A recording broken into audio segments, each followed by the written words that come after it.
Hi, this is Sean from Time and Talk. Today's video is going to be about the Swatch Sistem 51, which you can see on the screen. So this is a Hodinkee special edition. It's called the Summer Edition, and it follows on the tail of a couple more special edition Swatch Sistem 51s that Hodinkee have released. And I bought this really because I was in the market for another watch. This is the third Sistem 51 that I've owned, and I just like the look of it, so I thought I'd get it. So obviously you can see it's white, it's quite a bold colour, and I was a little bit worried about what it would look like, to be honest, but it isn't as out there as you might think it is. Nice clean dial, wholly white bracelet. Here you can see the side of the watch. You don't have signed crown, Sistem 51s. And then the movement.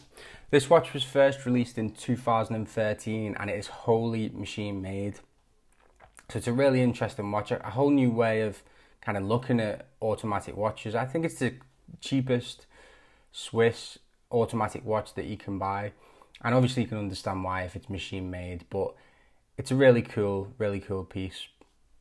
So in terms of the specs, 41.5 in diameter, lug to lug's 50 millimeters, the thickness is 13.5 and it weighs 42 grams. So it's really comfortable on the wrist. It's really nice to wear. You can see that the design on this is really clean. And the dial it's really cool looking. And here's the movement. 19 drill movement. Wholly machine made. As far as I know, it's not serviceable, so you don't have this watch serviced periodically.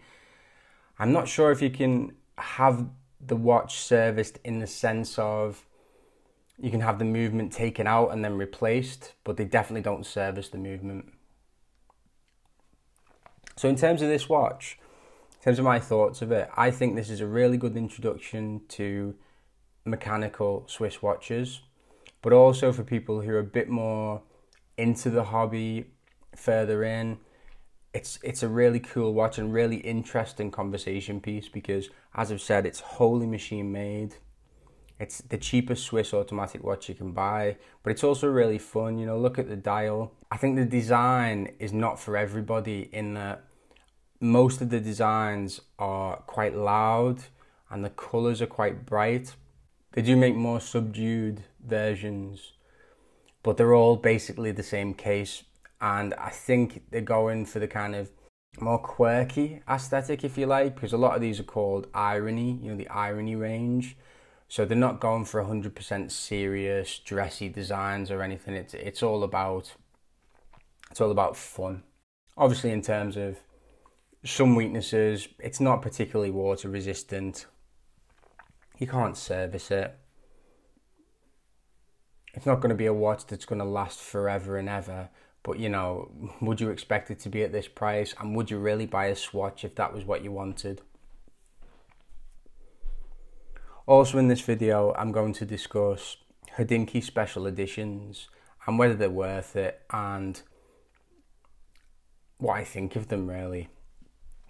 So, as well as this, Hodinkee, which obviously, as you'll know, is a watch website, a watch company.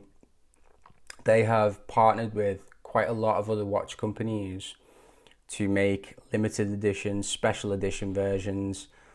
The Swatch isn't actually limited edition. It's what was the phrase that they used on the website? Limited quantities or something like that. It's sold out now, and you can see some of them on eBay for silly prices, but you know you don't need to pay that much. So in terms of the special editions, they've done a Speedy to celebrate 10 years. They've done a Laurent Ferrier Traveler watch, which is $60,000. They've done a Mont Blanc, which is $30,000. They've done the Alpinist Blue. And the most recent special edition that they've released is actually a travel clock, which looks a little bit like a Jaeger LeCoultre travel clock, but it costs $6,000 and it's branded with Hodinkee, and a lot of people have got a little bit upset about that and not being particularly kind with the way that they've looked at it. I get it, because you could buy a much better quality clock than that for the price, but you know, it's quite well designed. But in terms of my feelings on the Hodinkee limited editions, I think in terms of the pros, they always use good designs, come up with good designs. You know, Hodinkee, if you know anything about them, that's what they're all about. They're all about style, perhaps over substance, and everything is flawlessly designed. Their website, their magazines, things like that. They're all cool watches that I would be proud to wear. You know, the Alpinist Blue is a lovely watch. The Tag Skipper that they released is really nice. And also, unlike some of the things that Hodinkee do, they actually choose low-end and high-end watches. So you can get this Swatch for £130, or you can get a $60,000 Laurent Ferrier, which is a bit more inclusive than some of their other stuff is, because most of their content seems to be aimed at higher earners, people who've got a lot of money to spend. And they were all sold out, which is the Laurent Ferrier for $60,000 is sold out. So it's surprising in a way. But in terms of the bad of the Hodinkee limited editions, the prices are always higher than the ordinary editions. So I think that the Seiko Alpinist was £900, £1,000 or something like that, much higher than the Saab 017 and even the more newly released versions. The Swatch is a little bit more expensive. The Speedmaster that they released was a little bit more expensive than the average Speedmaster. Another thing which I really don't like about the Hodinkee special editions is the reselling thing. So as soon as Hodinkee put their name on it, it goes on eBay at a markup that's ridiculous and that people can't access. And you know, that's one of the worst things about being into watches. A lot of these watches that people like are sitting in warehouses because they've been bought by people who just want to buy them to sell them. You know, this watch, for example, I've seen it on eBay for £200, £250, even when you could still get it from the Swatch shop, because, you know, they're hoping that some people will be silly enough to click on that, buy it now. In terms of that, it also makes some watches that, you know, people want harder to find because it's associated with Hodinkee. And a lot of people think that, doing some research on this, people do think that Hodinkee limited editions will have little kind of added value in the long term. You know, so don't buy a Hodinkee Seiko Alpinist and expect it to be worth more in the future because it's got that branding on it. That won't necessarily be the case. So bear that in mind. And particularly in terms of the clock, you know, the travel clock, $6,000 for a clock which has the Hodinkee name on it. Hodinkee's brand isn't strong enough really to sell a clock under their own name. You know, if it had Jaeger-LeCoultre and it was tied with Hodinkee perhaps, but not with just the Hodinkee brand on it.